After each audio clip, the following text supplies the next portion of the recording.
तो फिल्म की शुरुआत एक कपल को दिखाने से होती है जो दोनों दोस्त थे। इनमें लड़की का नाम मार्गोट था। वो एक कश्ती के आने का इंतजार कर रही थी क्योंकि वो असल में एक काफी बड़े शेफ के होटल में जाने वाली थी उसकी सारी डिशेस इन्हें खाने ट्राई करने के लिए। उसका होटल एक आइलैंड पर था जहाँ दुनिया भर से अमीर लोग आकर उसकी डिशेस चखा करती थी। पर इस बार तो शेफ ने खुद उन्हें दावत दी थी वहाँ आने के लिए क्योंकि आज वो इन्हें अपना कोई बड़ा कारनामा दिखाना चाहता था, कुछ हटके करने वाला था। मार्गोट और उसका दोस्त जब यहाँ पहुँचते हैं तो देखती है कि यहाँ और भी बहुत सारे लोग आए हुए हैं जो सबकी सब काफी मशहूर बड़े बड़े लोग हैं। इनमें एक औरत थी जो खाने चेक करने वालों में सीनियर थी। अब मार्गोट जब कपल में से बूढ़े आदमी को देखती है इन्हीं अमीर आदमी को तो वो छुप जाती है। ऐसा लग रहा था जैसे वो उसे पहले से ही जानती हो। खाने के लिए एक डिश दी जाती है जिसे खाकर सारे लोग काफी खुश हो जाते हैं क्योंकि वो खुद उस सीनियर शेफ ने ही बनाई थी। फिर ये सारे लोग उस आइलैंड पर पहुंच जाते हैं जहाँ शेफ का होटल था और वहाँ शेफ की साथी उन सबको वेलकम करती है। वो जब मार्गोट को देखती है तो समझ जाती है कि मार्गोट उसकी वाइफ नहीं है। तो इसीलिए शेफ की साथी मार्गोट के दोस्त से पूछ लेती है कि तुम्हारी वाइफ क्यों नहीं आई साथ, जिस पर वो ज्यादा बात नहीं करता,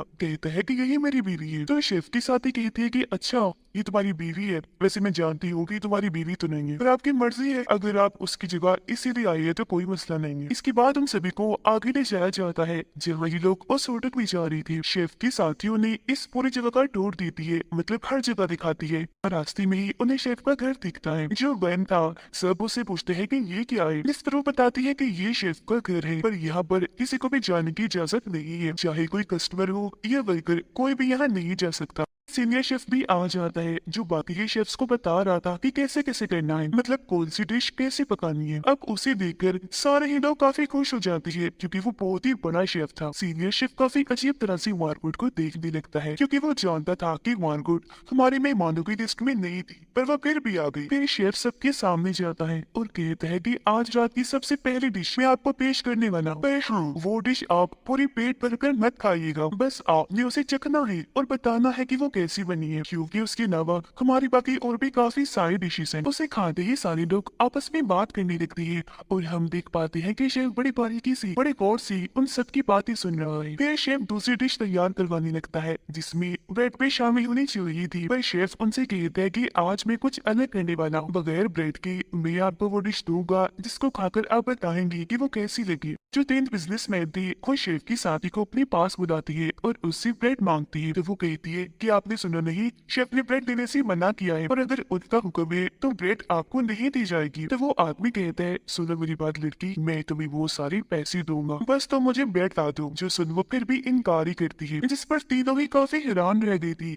ये सोचकर कि आखिर यह सब कुछ शेफ की मर्जी से ही क्यों हो रहा है। अब शेफ जब देखता है कि मार्गोट ने कुछ नहीं खाया तो वो पास जाकर पूछता है कि आखिर तुम कुछ क्यों नहीं खा रही हो। तब मार्गोट उसे कहती है कुछ खाने के काबिल है यहाँ पर, अगर कुछ खाने के लायक होता यहाँ तो मैं क्यों नहीं खाती, मैं तुम्हारा खाना नहीं खा सकती। अब ये सुनकर शेफ को काफी अजीब लगता है, वो गुस्से में वहां से जाने लगता है क्योंकि वो चाहता था कि मेरा खाना हर कोई खाए जो यहाँ पर आया हुआ है। उसके जाने के बाद मार्गोट बूढ़े आदमी को काफी गौर से देखने लगती है। तब उसकी वाइफ ने भी ये चीज नोट कर ली होती है कि मार्गोट मेरे हस्बैंड को एक नजर देख रही है, इसीलिए वो अपने हस्बैंड से पूछ लेती है कि आखिर वो लड़की तुम्हें इतने गौर से क्यों देख रही है। तो बूढ़ा आदमी कहता है कि मुझे क्या पता, मैं भी नहीं जानता वो ऐसा क्यों कर रही है। आगे वो बताता है कि हमारी अगली डिश भी तैयार है जिसमें आप सबकी अच्छी और बुरी यादें हैं। इतना कहते ही वो डिश सबको सर्व की जाती है जो एक तरह की रोटी जैसी लग रही थी जिसके ऊपर उन सब लोगों के बारे में कुछ ना कुछ लिखा हुआ था, तस्वीरें भी बनी हुई थी। उस डिश पर बूढ़ी औरत अपने हस्बैंड की तस्वीर देखती है, बल्कि एक लड़की थी उसके साथ। ये देखकर उसे गुस्सा आता है, अजीब भी लगता है। वो अपने हस्बैंड से पूछती है कि आखिर ये लड़की कौन है, जिस पर बूढ़ा आदमी कहता है कि मुझे नहीं पता, मैं नहीं जानता कि ये कौन है। अब इनकी तरह ही बाकियों की डिश पर भी कुछ न कुछ बना हुआ था जो सबके ही राजों से पर्दा हटा रहा था, जिससे वहाँ खुशी का माहौल खराब होने लगता है। ये चीज उन लोगों को जरा भी पसंद नहीं आती,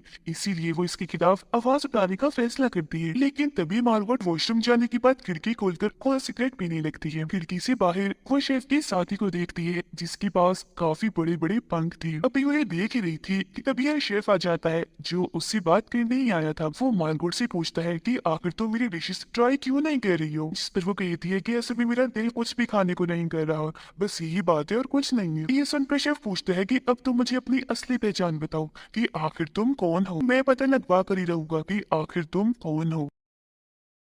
अब उन लोगों को अगली डिश के बारे में बताया जाता है जो शेफ के साथी ने ही बनाई थी। लेकिन इससे पहले कि वो डिश को सर्व करती, सबसे पहले ये लोग वहाँ सफेद कपड़ा बिछाते हैं जिसके ऊपर शेफ का साथी आकर खड़ा हो जाता है और अपने मुंह में गन रख के खुद को गोली से मार देता है, क्योंकि उसका मानना था कि मेरी डिश बहुत ही नायाब है जो मेरे अलावा ना तो कोई बना सकता है और ना ही कोई बनाए। देखकर सारे ये लोग काफी घबरा जाते हैं और शेफ से पूछते हैं कि आखिर तुम यहाँ ये सब क्या करवा रहे हो। इस पर बड़ा रिलैक्स होकर शेफ जवाब देता है कि आप लोग बिल्कुल भी परेशान ना हो, यहाँ जो कुछ भी हो रहा है सब पार्टी का हिस्सा है, तो इसे बस एंजॉय करें, ना कि टेंशन लें। फिर इस मरने वाले शेफ की डिश उन सबको दी जाती है। सी सब खाते हैं पर इनका दिल कर रहा था कि वो जल्द से जल्द यहाँ से चले जाएं। बड़ा आदमी जल्दी से उठता है और अपनी वाइफ को कहता है कि हमें यहाँ से चलना चाहिए। पर जब ये कपल यहाँ से जाने वाला होता है तो शेफ के साथ ही अपने बाकी साथियों के साथ मिलकर इन्हें रोक लेती है। वो फिर बूढ़े आदमी को जबरदस्ती बिठाने के चक्कर में उसकी एक उंगली ही काट देती है, जो देख सारे लोग काफी घबरा जाती है और अपनी अपनी जगहों पर जाकर बैठ गई थी, क्योंकि उन्हें समझ लग गई थी कि अगर हम यहाँ से भागने की कोशिश करेंगे तो ये लोग हमें भी मार देंगे। फिर कुछ देर के बाद मार्गोट शेफ के पास जाकर उससे पूछती है कि आखिर तुम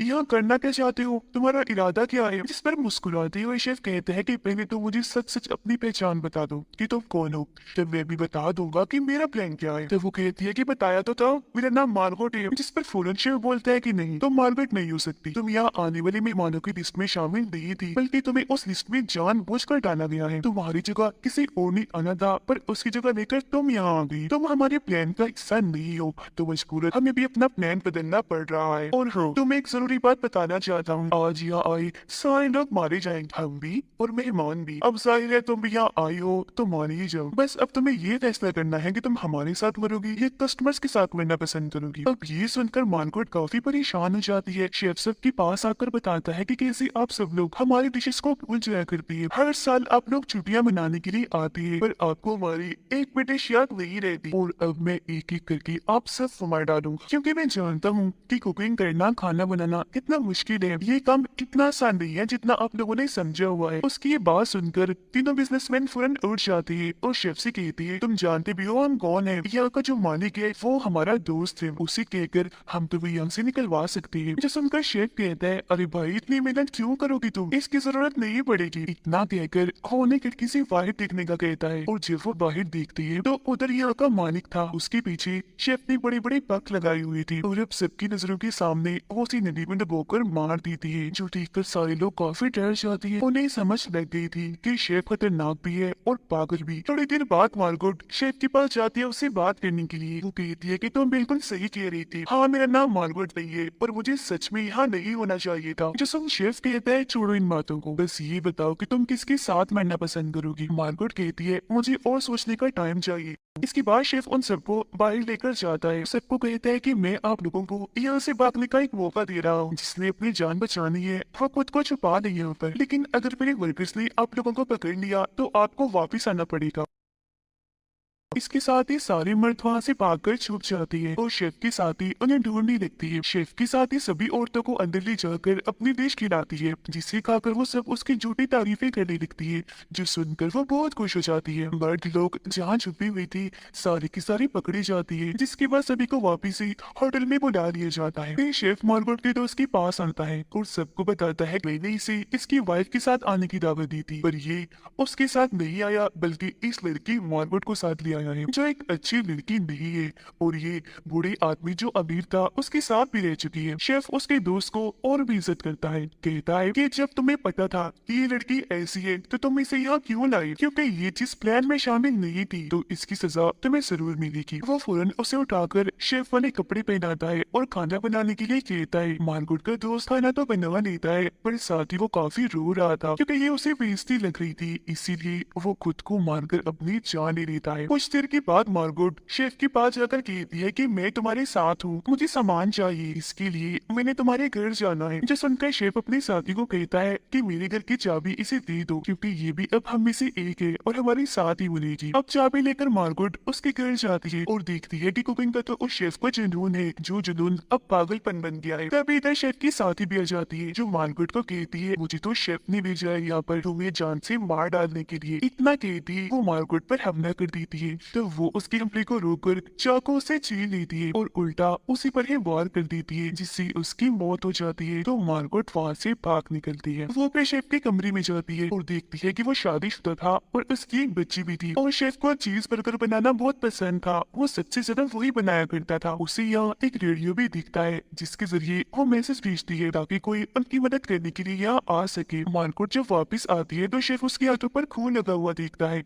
वो समझ गया था कि इसने मेरी साथी को मार दिया है। रेडियो का मैसेज मिलते ही वहाँ एक इंस्पेक्टर आ जाता है जो ये देखने आया था कि यह सब ठीक है या नहीं। वो वहाँ आए सभी मेहमानों को देखकर काफी हैरान रह जाता है क्योंकि वो सारे उसके फेवरेट थे जिन्हें वो पसंद करता था। वहाँ जो फिल्म स्टार था वो भी उसका फेवरेट था, इसीलिए इंस्पेक्टर उसे ऑटोग्राफ मांगता है जिस पर वो ऑटोग्राफ दे भी देता है, पर उसने वहाँ लिखा था हेल्प अस, यानी हमारी मदद करो। जो सुनकर एकदम इंस्पेक्टर अपनी गन निकाल कर शेफ की तरफ कर देता है और कहता है कोई चालाकी नहीं, पीछे हटो। तब इंस्पेक्टर गोली चलाता है पर मुसीबत उसके अंदर से गोली नहीं बल्कि आग निकलती है क्योंकि वो एक माचिस वाली गन थी। जिसके बाद वो शेफ से हाथ मिला लेता है। जो देख सारे लोग समझ जाते हैं कि ये भी शेफ का ही आदमी है, बस इनका मजाक बना रहा है। अब मार्गोट कैसे भी करके यहाँ से निकलना चाहती थी क्योंकि उसे पता था कि आखिरी डिश बन रही है और अगर मैं यहाँ रही तो सबके साथ मारी जाऊंगी। वो शेफ को कहती है कि भूख मुझे अब लग रही है, तुम डिश से हटकर मेरे लिए कुछ और खाने को बना दो। जो सुनकर शेफ उसे कहते हैं कि बोलो तुम क्या खाना चाहती हो। मार्गोट बोलती है मैं चीज बर्गर खाना चाहती हूँ क्योंकि वो जानती थी